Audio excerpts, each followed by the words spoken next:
Эрдэнэс үйлдвэрлэлийн технологийн парк.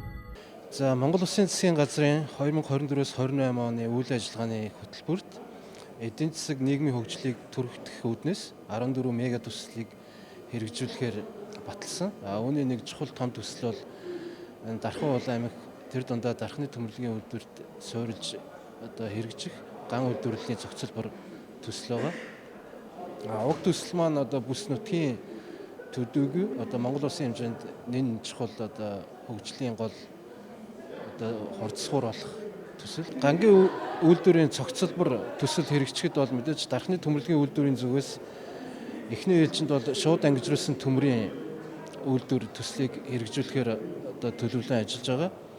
За үүний дараачаар бол төмрийн өдрийн нойтон баяжмал хорголжийн үйлдвэрийг тэр төслийг хэрэгжүүлнэ.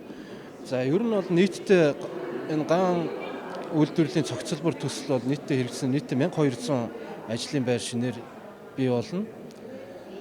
За энэ товчхонтой дуртахад бол уг төсөл бүрэн хэрэгжснээр бус нутгийн дотоодын нийт бүтээгдэхүүнийг бол 3.7% нэмэгдүүлнэ гэсэн тийм урьдчилан тооцоотой байгаа.